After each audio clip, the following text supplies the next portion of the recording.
Hello, everybody. I'm really pleased to welcome you to MHTV. Tonight, we had a break last week, but we're back fighting strong tonight. We've got two fantastic guests with us, and we're going to be looking at kind of that real interplay between sort of mental health, physical health, and how mental health nurses are around in general services. So before we do that, though, it'd be really good as ever to have your questions, any comments you've got. So let me hand over to Dave for a second so he can tell you how you can join in. Dave? Yeah, so you've got two options to join in tonight. The first is by posting in the Facebook live stream. The second is if you head over to Twitter and use the hashtag MHTV, and we'll be searching for that hashtag tonight, and we'll try and bring in as many comments as we can to our excellent guests. But before that, back over to you, Nicky. Fantastic. So let's hear from our guests first of all. So first of all, Simon, can you tell us a little bit about yourself? Hello, good evening, everyone. I hope you're keeping well. So my name's Simon Arday. I'm a mental health nurse by background. I guess that's usually how I start most sentences these days. And I'm working in a couple of different settings. So in education at the University of Roehampton as a senior lecturer in Parity of Esteem. So that's sort of working across our mental health and physical health programs, and also clinically as a specialist renal mental health nurse. So that one's a little less straightforward, working with people with chronic kidney disease and concurrent mental health needs at King's. Fantastic. And Dan, tell us about yourself.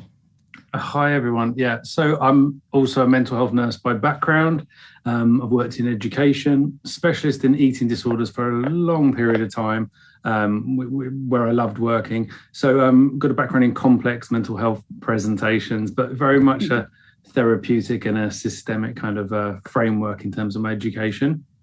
I work with Simon in education and development. So it's all about looking at courses where there's an overlap between the acute trusts, hospitals that care for people with physical health problems, and mental health trusts. And so Simon and I worked on that. And so we're very pro Parity of Esteem. And now I'm head of nursing in an acute trust in London. Well, let's talk about that. So when we're talking about Parity of Esteem, what are people talking about? What does it mean? I think that's the million pound question. So interestingly, I think there are different definitions and kind of different understandings, but I think the way I see it is not just the kind of aspect around holistic care, so kind of valuing physical and mental health on the same sort of footing, providing services that encapsulate both, but also kind of how we create those conditions to work in that way. So from, if you're going to call it, from sort of board to ward, so thinking from the top of the organisation right to the point of delivery, how are we thinking about integration? How are we working with that mindset? It's the way I kind of think about it. Is there anything you wanted to add to that, Dan? Yeah, I think, one of the big facts that we're looking at here is how physical health is affecting those with mental health conditions, and how it's not really been addressed practically. So, the big statistic that we hear a lot of the time, and all kinds of evidence is backing this up, is that people with serious mental illness die a lot earlier than they should. So we're looking at 15 to 20 years. And because we know that, why are people with mental health problems dying so much younger, maybe in their 40s rather than their 60s, or their 60s rather than their 80s? Why is that happening? So Parity of Esteem is really kind of like this sort of banner or this flag, this phrase that we're using to say, let's make a difference to that. Like Simon says, from board all the way down to ward. And it's about equity and it's about equality, really. So where do mental health nurses come into this? What's the role of mental health nurses in Parity of Esteem? I think so. If I think back to sort of roles I've been in clinically, so I spent quite a lot of time in liaison psychiatry. And for me, liaison was very much at the forefront of Parity of Esteem. So not only were we kind of providing a service to kind of support people's mental health in an acute hospital setting, but very much the kind of teaching role that liaison played in terms of kind of building that capability with other clinicians in the trust, kind of sharing that knowledge, coaching, to some degree offering a degree of supervision. So I feel like mental health nurses, our role is, in Parity of Esteem, is similar to, I guess, our role clinically. There's a lot of dexterity to it. There's a lot of flexibility. And it's about kind of finding those opportunities to fight the good fight. Almost is kind of what. Yeah, I think I mean, obviously, Simon's a genius, so he always gets the answers like really clear and concise. But one of the things I think mental health nurses are really good at is just working with people and finding out what it is that they need. So whether it's sometimes something really simple, like someone to sit and listen, really classic, really standard, or whether it's like this pain that's almost indescribable, and actually you need to really work with someone to help understand, that actually that this thing that's going on somewhere in their leg, or even has some kind of strange weight to it, or has got some kind of sensation that reminds them of something, actually could be linked to diabetes. And mental health nurses are really good at having conversations that take a tiny little bit of information and expand on it. So in terms of what's the role of the mental health nurse in this, I think if we're looking on, at first patients who are in mental health settings, it's about us helping people to verbalize and to really kind of describe what is going wrong physically and what that feels like, and then helping them access the help. So on a like everyday sort of basis, what's your both of your roles in actually that? Because you have quite unusual jobs in some ways for mental health nurses. Yeah. Simon, I'm always going to let you go first because I want to hear what you say, and then I'll know what to answer. So I guess what my role looks like. So I kind of think about it in three ways. So there are a cohort of people that I work with a serious mental illness who have gone on to develop chronic kidney disease. Yeah.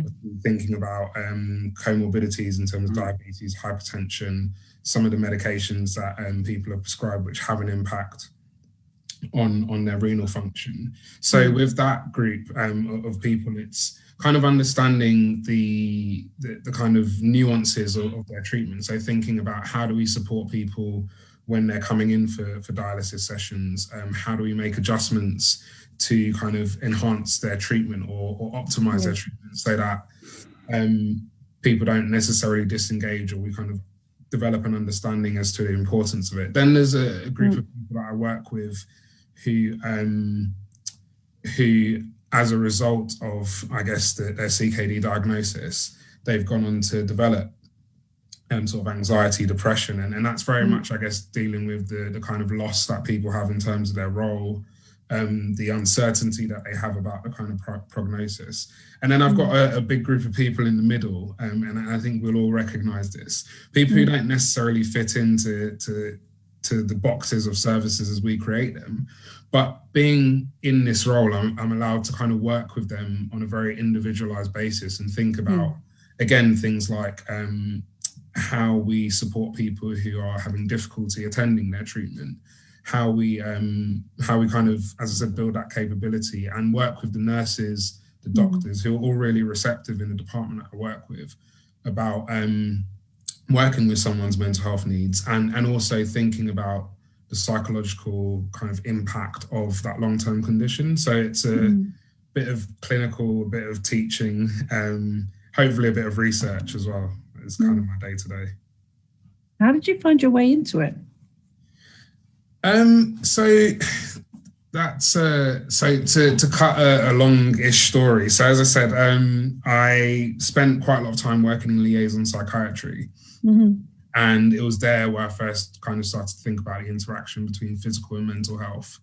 And in between that time, I was quite fortunate to be or take on or be appointed to several secondments. So one of them was looking at developing a rotational nursing program between kind of A&E and a health-based place of safety. And this was around the time that A&Es were sort of redesignated as a place of safety. There was sort of concern as to how the environment would be able to support people. So I kind of took that bit of work forward, and then I sort of took it forward again as a Darcy Fellow sort of later in that year. And then sort of that's done. This is where you sort of came in. I think particularly as and I speak about this quite often, as my kind of, not enthusiasm, but I guess that energy that I held for this work was starting to wane at the kind of right time. Being quite burnt out and sort of going against that tide, Dan came on board and helped kind of take it to the next level. And so I'm sure we'll come on to talk about this, but after we'd finished that piece of work, I was looking for an opportunity to kind of do something around clinical leadership, but also to do something kind of to sort of practice what I was preaching. So talking about integrated care and not sort of standing on the sidelines, but getting involved in it. And actually, I applied for another job that I didn't get, but kind of keeping that network going, this sort of job fell into my inbox, and I thought that sounds perfect. And so I applied for it. And that was almost 2 years ago now. Oh, wow. Yeah. Fantastic. And I think this pathway, Nicky, it's kind of, it's half by accident and it's half by opportunity. And then when you see those opportunities, you kind of go, hey, these things link. So I was just really interested in eating disorders where I started off, simply because I really didn't understand it and couldn't quite conceptualize this thing as being a mental health condition. I was like, oh, it must be a physical health problem. And I'm very much the kind of character that goes, yeah, no, I definitely know something about this. And then look into it and go, God, I know nothing about this at all. And then sort of try and build on that. And in eating disorders, there are lots of physical health consequences to, starvation or self-induced vomiting or restriction or overactivity or exercise. Your heart can fail on you. Your blood results are all over the place. So I started just learning that there was real links with mental health conditions and physical health problems. And so for me, I sort of took this pathway and slowly I learned about it. And I did a little bit of academic work. I did a master's degree in clinical research, and I started asking questions about it. And then another job came up. And again, we should probably both thank Kath Gamble, who works at South West London at St George's, and she was at the RCN, and she'd often go, wouldn't you guys, be interested in doing something like this? And we'd go, oh yeah, very good, that's very interesting. And we'd look at it and think, wow, where did this opportunity come from? So we've both had opportunities to work on projects before, I think, our current jobs that had a parity is the core important part of them. And so we kind of started working on different projects, a Health Education England funded project, an education project,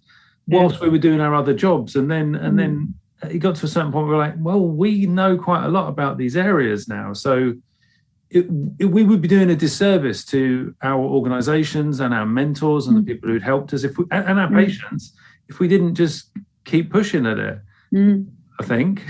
Yeah, no, that makes sense. It really does.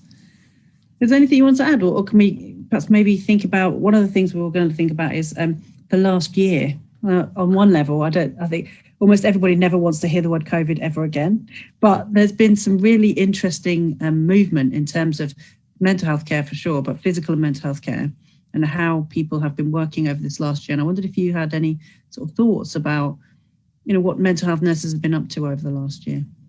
Sure. Can I go first on this one, Simon? Yeah, please do. All right. So you're polite, guys. Love that. If you've got something burning to say there. Sure. So the first 2 or 3 weeks, I think, genuinely, speaking for myself and my team, and I was in a development team which covered the whole of quite a small trust, and we worked very closely with our acute partners. We were just in shock. We didn't know what we would be expected to do, and lots of messages were coming down from the government about, make sure everyone's trained in infection control, make sure everyone's trained in respiratory care, make sure everyone is trained to a high level to use PPE and a whole host of things that, although we're aware of, we might, not everywhere has oxygen, for example. There's definitely no built-in oxygen. Not everywhere would use suction machines. Not everywhere would have access to a physiotherapist. So all of these messages were coming down, and my trust at Leap was really trying to embrace this. And what I did for the first probably 3 months then was work with St George's, our partner trust, and St George's did everything they possibly could whilst being a primary care provider for COVID patients who are incredibly unwell, to help all of the mental health nurses retrain a little bit, or upskill is probably the better word for it. So we started this kind of collaborative Parity of Esteem working that had kind of two main prongs. One was educate the nurses, the other one was protect the patients. And so we did a whole sort of turnaround of this. And also, as mental health nurses working in all kinds of different settings, were having to become even better at looking after people's emotional well-being, because suddenly patients couldn't get visited by relatives, relatives couldn't come on to the wards and support. We didn't know what would happen. We didn't know how quickly the infection would spread. So mental health nurses carried on doing what they were doing, and at the same time really started to embrace physical health education. And that just sort of carried on and became almost like second nature in terms of all of the meetings, like what's the physical health element to any of what we're doing. So that's what I'd say. And I forgive me, I really enjoyed the process of that during the 12 months. And I think it brought much closer ties and relationships with the Physical Health Trust. And I've got to say for St George's that even during that time, and they did an incredible job, they still managed to develop a head of nursing job for mental health, which I applied for and got. But they did that during COVID. They still saw it as a priority. That it meant that they really did value it, in my opinion. And as we're coming out, hopefully at the end of this, they're now starting to push all kinds of projects forward to us, where we will be working very closely with South West London and St George's, the Mental Health Trust. Yeah. I think you make a great point, Dan, in terms of how that was still seen as a priority in the midst of all of that. So like at King's, one thing that was quite sort of palpable from the beginning, so kind of critical incident went out, all of this was going on, there was an understanding or recognition of the impact that it would have on kind of the staff, the way in which staff were having to work. So obviously we saw a lot of images coming from sort of Spain and Italy and some of the decisions clinically that people were having to make. And so quite quickly, the trust clinicians working across both King's and SLAM brought together and kind of mobilised this staff support programme, which a couple of months ago won an award at in the HSJ, won the HSJ awards. But that was it was incredible to see how suddenly there was this understanding and recognition that I think to some degree we've all kind of known anyway, like this work is hard and this work can be taxing. And so, but there was a recognition that something had to be done and something had to be done quite quickly. So this staff support program was set up. There was a kind of wellbeing hub set up. We worked in close collaboration with the wingman service. So a lot of pilots who weren't obviously flying came in and ran one of the hubs. But what also happened is that it pulled together all of the mental health clinicians across the trust. And we were all sort of redeployed as part of the staff support program. So whether that was working directly with kind of clinicians in ITU or buddying up with particular areas and offering kind of reflective spaces for staff to kind of, I guess, work through some of the things that they were experiencing. So it was great to be a part of that as a mental health nurse. And I think one of the few mental health nurses in the trust to kind of be a part of that. And then also, I guess I was talking to one of my colleagues about this, and her and I, we used to job share. So she's a general nurse by background, A&E sister, IT.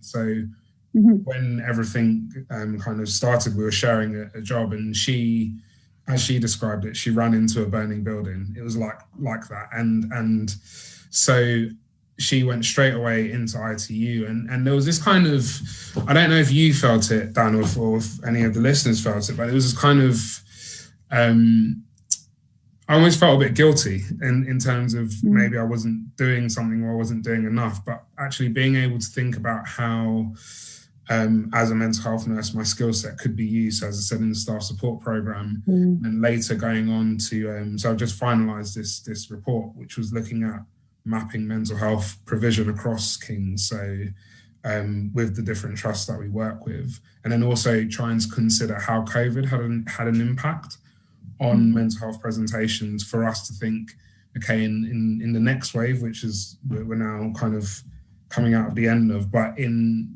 future situations, what are some of the things that we need to consider?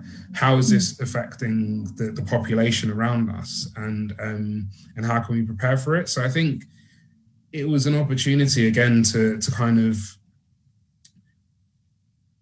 I guess, add to that focus that was already there. So it came about not just the mental health of people coming through the door in terms of our patients, but also the mental health of the whole organisation. And I think that's one of the things that I'm quite keen to see maintained, and it feels like that's being maintained where I'm working at. It's been such a strange time, hasn't it? Because on one hand, I mean, sort of tragedy aside, you suddenly realise what people could do when they actually just got on and did it. You know, we did lots of stuff educationally, you know, bringing all the students centrally and then reallocating them out so people weren't crossing London and spreading, all those sorts of things. And it happened in a second. And again, banging on about education, you know, all this stuff we were told we couldn't do online, everyone does it now. And if anyone ever tried to write a policy 2 or 3 years ago about calling service users instead of having them come in, everyone's like, that's impossible. And now you're like, is it though? Or is it? and so we're working in a really changed sort of situation. But one of the things I found a little bit disturbing, I know how you guys felt about it, was when it all started to subside. All of a sudden, like the free coffee stations started to disappear. And you know what I mean? Like you sort of started seeing a bit of a retrenchment. Yeah. It's like, hey guys, you might die. Have some coffee and biscuits. You're like, well, okay. I never turned down coffee and biscuits for sure.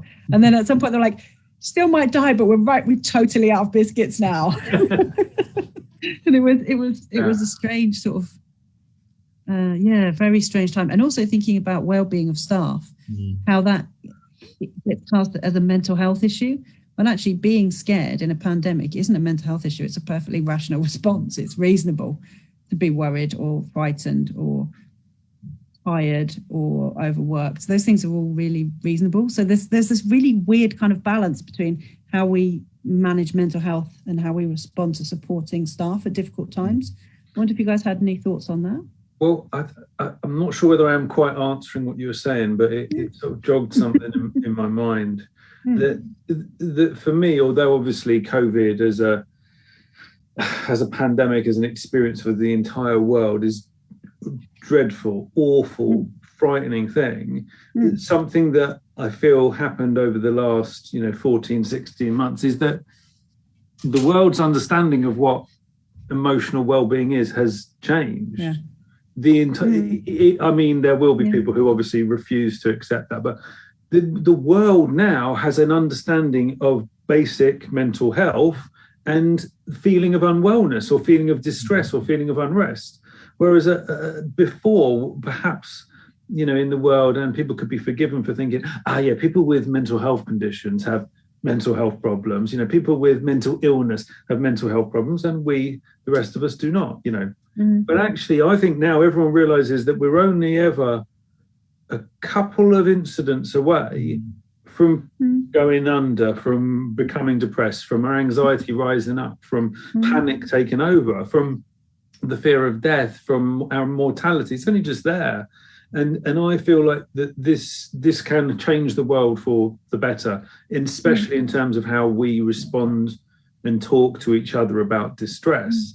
But yeah, I've got to say, going back to your point, we had lots of claps, didn't we?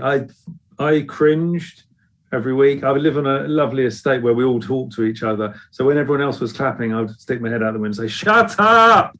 What are you? What? Thank you very much, but no, it doesn't change anything." And the fact that, not to get too political, our government isn't really going to change the salaries of the frontline workers. I don't really need a change to my salary, but there are hundreds of thousands of nurses that are being underpaid while they put their lives at risk. And the healthcare assistants as well, and the support staff and the security staff, So I think, as a human race, we've really changed and embraced learning from difficult lessons during this time. But I do feel that that governments and policies also really need to be seriously rethought, because now that it's over, people deserve a break. Those frontline nurses deserve a break, and they deserve a little extra. Sorry, I've gone off on one there, but yeah. I don't think anyone's disagreeing. Everyone's seems reasonable. I always think we're talking about lots of learning things. It kind of takes us back around to kind of education again, and sort of like that parity of esteem. So obviously, for people who don't know, we had a new set of standards from the NMC talking about bringing physical and mental health a little closer together. And I wondered what your thoughts were on that new curriculum. Simon, do you want to go first? Because whenever it looks like it might be dangerous, it's like, oh, go on, Simon, off you go. Simon knows about this one, Nicky. Yeah.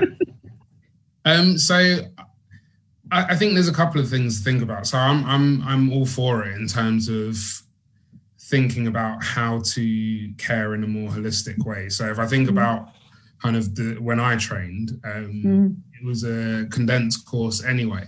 And I remember kind of the extent of my physical health training was how to do like a urinalysis, how to do a manual blood pressure, and then off you went into placement. And things sort of along the way I've picked up, I've kind of taken on different bits of study to try and enhance that knowledge. So I guess finding opportunity or kind of thinking about, and we've spoken about this, as passionate as we are about postgraduate education, if we can get that kind of understanding of parity of esteem, that real mix of integrated skills before people are sort of baked and out of the oven and ready to go into practice, then half of the work is done. And so like recently at the University of Roehampton, we organised a sort of symposium to think about kind of parity of esteem, and particularly, I guess, in response to that, what that means and what that looks like in terms of pre-registration nurse education. So how do we teach in a holistic way? Like what's the nuts and bolts of that? How do we kind of think differently and embed that in our programs so we're not just sort of playing lip service to it? And I think that's the most important thing. It's how you actually, as I said, sort of take it from the training ground into Wembley onto the pitch and make it happen each and every time, as opposed to just, this is what it looks like in theory. And I think education has a huge role to play in that. Did you want to add to that, Dan? Yeah, I think I do. So Simon and I did some really cool pieces of work. The kind of thing that we do excited to get up in the morning and go to work. And these were education projects. So we took post-reg nurses who were in specialist areas like the emergency department, or the equivalent up at Southwest London St George's, which is called Lotus Suite, and the sort of crisis intervention, short stay areas. We brought them together and we gave them topics, and we kind of used workshops, and we left the learning really open. We didn't, remind me, we didn't set any actual targets of what you learned, did we, Simon? We didn't. We gave them, so we created a bit of a space for them to, I guess, have quite open and honest conversations about what was about the other side, and that was refreshing for us as well, in terms of, as mental health nurses, what preconceptions do we have of you guys, and vice versa. And actually by doing that, they started to have, or sort of started to recognize that we had the same fears, we just kind of expressed them in different ways. So we all were concerned about not being able to do enough, not being as competent. And then from that, they started to kind of develop their own learning and say, okay, well, this is something I'd like to learn about. This is something I'd like to understand a bit more about. And back to you, Dan. Yeah, and then on these courses, so we've done for this specific course, which we call reciprocal learning, we're on our 4th cohort now. So it's relatively small groups, maybe 10 people, 6 from each, 5 from each area. So 1 from A&E, 5 from A&E and 5 from Lotus. And we broadened it out a little bit. We're on the 4th. But what we did, once we give them 2 or 3 days of these workshops, which are really open-ended, and to be honest, if I remember right, Simon and I are generally sitting there listening a lot, and we have some facilitators who are specialists in, say, wound care or self-harm or psychotherapy, DBT background, or A to E assessment. They run a little discussion and then it turns into a workshop. So it's that kind of feel. Yeah. If I remember right, Simon and I most of the time are sitting there listening to stories and watching people form relationships and getting very excited and whispering to each other and writing things on paper. But these courses, these reciprocal learning courses, HEE helped us with a bit of funding to put them on, and then it was all about us finding this network of people.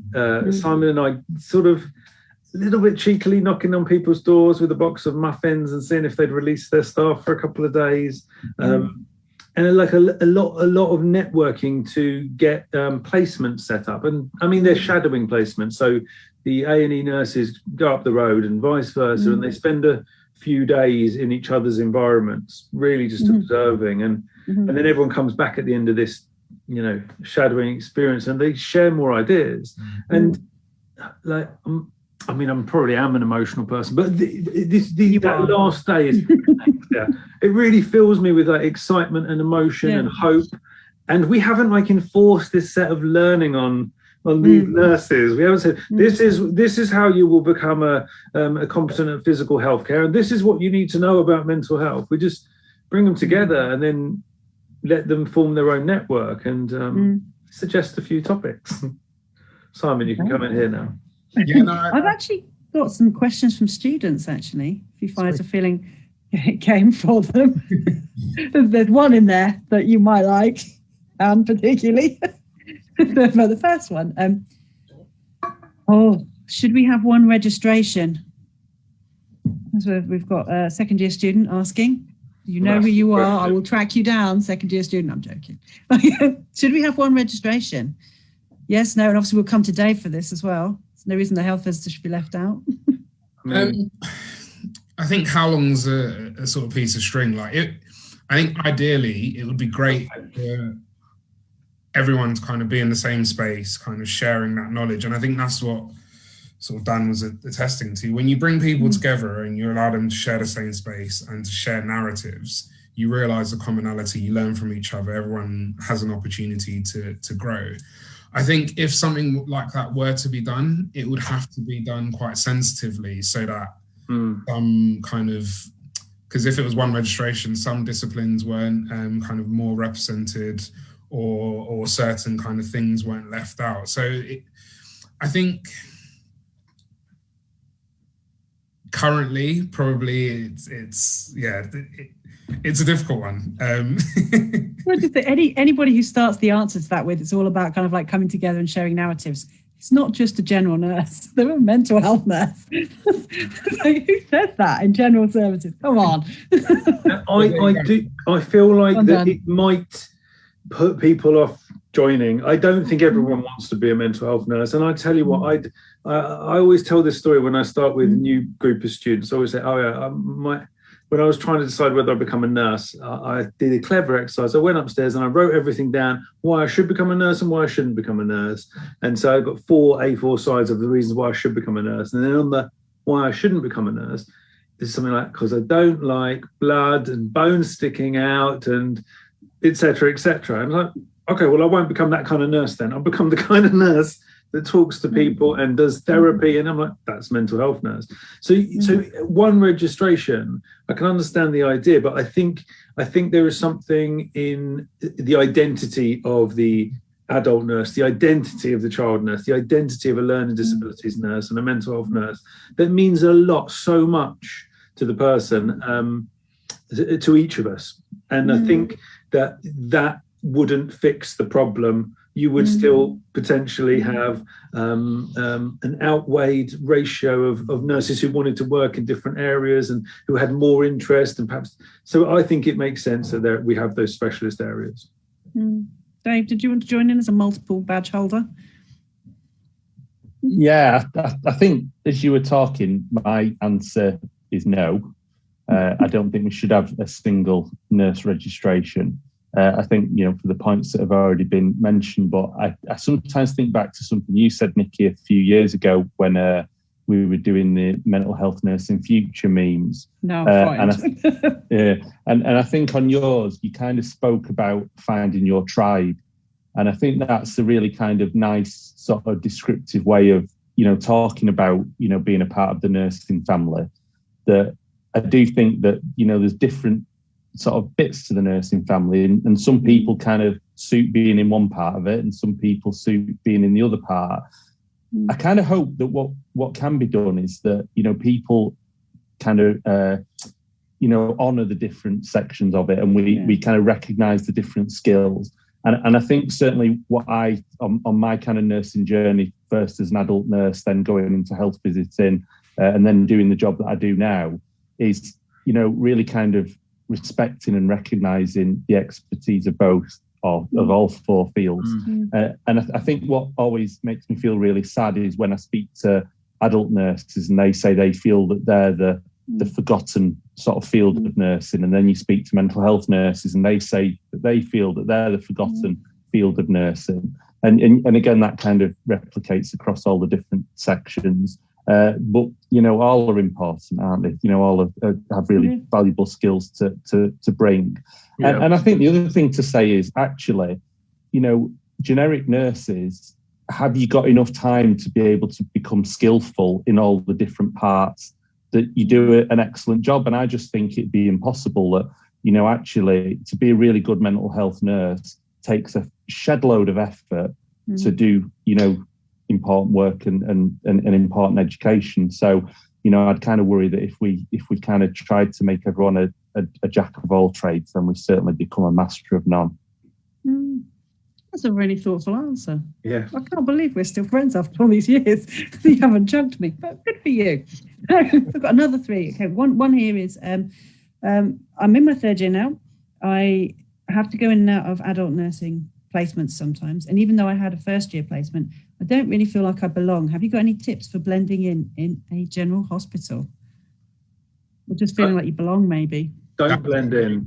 I'll say that's probably a start. Who's going to go first? Because you didn't plan it this time, and now both of you spoke. Sorry. Simon, you go first. We heard that, Simon. I said don't blend in. I said, you know, why blend in? I mean, obviously, you know, you follow the rules in any environment you're in, and you form relationships, but I don't know that you do need to blend in. Sometimes it is about digging deep and finding the resilience to accept feedback that in a way that perhaps is different in an adult nurse or a general nursing setting. But, you know, you'll really grow and it will kind of chisel and kind of like shape who you are as a nurse. So I think it's really important to go through those experiences. But yeah, I don't think blending in is good. I think taking a curious stance, I think being open-minded, I think accepting when you don't know something and saying you don't know it, those kind of really clear, simple techniques for being an environment that is alien to your own. And also being really thankful and really, really appreciative of what you are being taught and what are being offered. But yeah, if you're a mental health nurse in an acute setting, yeah, don't try and blend in. I can tell. Simon, did you want to add anything to that? No, it was kind of expertly put. I'd probably say exactly the same thing. Just kind of, yeah, soak up as much as you can, learn as much as you can. And I think that the fact that it's a completely different setting to what we're used to working in as mental health nurses, there's so much you can learn. And yeah, I remember one of my first kind of shifts working in liaison psychiatry, and some pretty quick lessons I learned about kind of situational awareness and kind of thinking a bit differently, coming from a kind of acute inpatient setting. So yeah, just soak it up and keep flying that little flag for mental health. Dave, did you want to add anything to that? Yeah, just it's funny because one of the things that I often think about is the way that kind of nursing associates have developed, because obviously they don't have the four fields of nursing. And it's interesting because Mushtag on social media has made exactly the same point. So she said nursing associates are trained in all four fields of nursing, including placement. They're trained to work with all age groups. Should we bring back a common foundation in nursing degrees, and then students can pick or change a speciality afterwards in a space of a year or two? And I think it's interesting because I don't know if you remember back a few years ago, there was the Shape of Caring kind of report that came out from Health Education England, and that was kind of proposing that common foundation programme and sort of shifting things forward.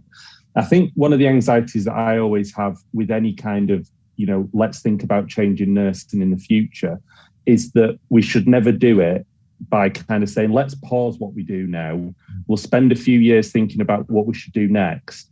And then in a few years' time, we realise actually we're not going to change anything anyway, but we've wasted 2 or 3 years where we've not trained anyone. And it's that kind of bit about, you know, even if we look into the future of developing different elements to nursing, we need to invest now in getting nurses, you know, educated and out the other side with the current sort of structures that we've got. We've never got enough space to leave it a year or two. Yeah, I think this happens in quite a lot of industries, and a lot of we kind of punish people for making decisions. And I think that if we were to had a better system to enable people to convert once they had registered, if we gave people more opportunities to work in each other's areas, areas that they weren't familiar with, to get experience once, post registration, because we've had lots of sort of problems, or questions is probably a better word, with managers saying, oh, well, how can this person be in our area, because we're not insured for this, or or the job description doesn't say adult nurse, and well, if they're not a mental health nurse, they can't take the section papers, rather than, okay, well, let's look at what this person can do in this environment that is going to really help the patients and the families and the other staff, and if we think as well about people who have gone through the registration process and, specialised, so they're adult, they're children's nurse, they're LD, how can we use those skills across all areas, rather than, what's that phrase, silos, working in silos, away from everything else. Look, there's an LD nurse passing, but we won't invite her in because she's, and I think, finding innovative, clever, quick ways to get people into different environments. But I mean, why would it matter? You've chosen your specialism, you're going to be able to use it once you've registered, but you can also work in all kinds of diverse areas. We've got a couple more questions. I can see us, we're coming to an end now, aren't we, really, because we're running out of time. Did any of you guys want to chip in on that before we move on to these last two questions and start to wrap up? I just wanted to say something, Nicky, about kind of that issue of managers choosing the kind of nurses that they want for the future. And I think we've got to be really cautious about that, because obviously they're going to be influenced by budgetary constraints. So it might be that they want the cheapest nurse possible. It's also maybe that they'll, if you said, what kind of nurse do you want today? Well, we want critical care nurses. We want nurses that, can get people recovered from long COVID, physically, and we want nurses that can immunise. And actually, if we just focused on getting nurses for those scenarios, then we'd be hugely letting down a huge segment of the society. So I just think we've got to be, a bit cautious about that. Yeah, that's a good point. Simon, did you want to say anything, or do you want to take this next question as it's coming out? Let's go for the next question. The two. There's one from a first year, which I love, which is, what's the weirdest thing that have happened to you as a nurse? So thank you for that question, year one. But I'll leave you to ponder on that and then clear out all the ones you absolutely can't say publicly. And, the other question is, what does mental health have to learn from general nursing, and what does general nursing have to learn from mental health? Thank you for that. Thank you for that question. It's me, year 3 student. Nice one. You, Simon, definitely. So again, I'll start, as I said, kind of getting people sharing the same space and telling stories. I think there's an incredible amount of power in that. And so I think there's the understanding, or there's the appreciation that a lot of the challenges that we're facing are the same. If we think about kind of the people that we're working with and the challenges that they're coming with, so kind of the social determinants of health, we're working with this. And so understanding that, I guess each of us in our kind of camps, if you will, understanding a bit about kind of what the other side does, or kind of moving towards a bit more of a generalist position, enables us to not, I guess, hand off care as much. So there's less of a kind of fragmented type of care for the people who come through our doors. I think one of the things that is quite obvious, or in the time that I've worked in sort of an acute hospital, is I guess the ability to. So I speak about kind of mental health nurses being quite dexterous and being quite flexible, but I've also recognized that in my adult nursing colleagues, so particularly those nurses that I work with in Renal, so having to be quite flexible and work in a way that is almost the kind of tasks that they're doing don't allow. So if you're working in a very kind of medically focused way and it's very task orientated, being able to kind of step outside of that and kind of think about the process behind that and the person that you're working with is something that some nurses do really well. And I think it's something that some can also learn from kind of mental health nurses. And then I think us as mental health nurses, there's a myriad of things that I've learned since I've been working in acute settings. So whether that's kind of thinking about your sort of day-to-day kind of particular tasks, particular skills, but then it's also about just thinking about things like the sheer kind of flow and volume of people that you see and being able to, I guess, to adapt to that and to work with those different presentations. So I think we've all got something to learn. I guess it's about teasing out what that is in particular. Very thoughtful nodding there. I like that. Yeah, because I almost want to say, well, there's so much that you couldn't, it's really difficult to quantify. But I think it's about coming together and learning from each other, meaning that whoever the individuals are in the room, whatever that group is, there'll be something new. This is why I said earlier, every time Simon and I have run a course, we sit there going, wow, where is this coming from? How did we not think about that? Why haven't we put that on the agenda? This is, oh my God, next time, that was good. I'm glad they come up with that, because every time you bring nurses together from different backgrounds and also, different personal backgrounds and, different cultural backgrounds, you create something new that they're learning. So I'm not going to give a list, but I will say it is bringing people together is about that. It's about education, it's about collaboration, and it's about innovation. And when you bring two or three, because we've also had LD nurses and children's nurses on the course, we're also rolling out this reciprocal learning to different clinical areas. So it works, we know it does, but come together and ask each other, who's doing the jobs, what can you teach me about whatever topic you're interested in? Because it's limitless. Did you want to say anything, Dave, or did you want us to just move on? No, I'm happy with that one. Oh, I'm glad you're happy. So I guess then it's weirdest thing that ever happened to you, and then our closing thoughts. If you feel that you have no stories that you can repeat, then we totally understand that. Dan, I'll let you go first this time. Oh, pushback from Simon that. Well, I managed to catch a poo. That was something that I would never want to do again, but I was on an Alzheimer's specific unit, and this poor old gentleman who obviously didn't quite know where he was at that moment. And I just didn't want the indignity of it landing where it was going to land, so I caught it. Always carry gloves, kids, always carry gloves. Always carry gloves, yeah. And I think the HCA, who I was with, said, you probably didn't need to do that. It's like, you live and learn. You've got amazing cat-like reflexes. What are you going to do? Simon, is there anything you wanted to share? I don't think I've got a story to top that, so I think I'll leave it there. And one of these men is in management. Thanks a lot, Simon. Thank you. I think, Dave, is there anything that has come in that we need to address before we close up? Because we've run over, I'm afraid. I don't think so, but do you want to hear my weirdest thing that I've ever done? Obviously. Yeah. Better be weird.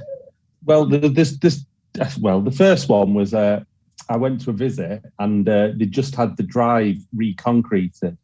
And whilst I was in the visit, they kind of did things that meant that they'd taken away the thing you walk over. And just as the visit finished, I was like leaving. They're like, "Oh, we'll put the stuff back again." And I was like, "No, it's okay. I'll just jump the concrete and then we'll be fine." So I took a running jump and managed to land with both feet just in the concrete. So it's a bit like the Hollywood Walk of Fame, where my two kind of footmarks were left. But I think my most kind of exciting, weirdest thing was I was at a clinic and an old guy had got locked in one of the toilets. And I was asked to help him, and I got to kick down the door so he could escape. And it was the most kind of really low-rent action movie scene that you ever imagine. But I felt like Dave. I'd done a good job that day. That I saved someone from being locked in a toilet. Well, I think on that note, ladies and gentlemen, I think we should come to an end. It just remains to say thank you very much for everyone watching tonight and joining in. Really appreciate that, particularly the students. Came through with some questions there. And thank you very much to our guests, Simon and Dan, who have been fantastic. Hopefully we'll get them back again in the future, because that was a fantastic night. So thanks very much, guys. Take care. Thank you very much. Bye-bye. Take care. No. Bye-bye. Thanks a lot. See ya. Bye bye.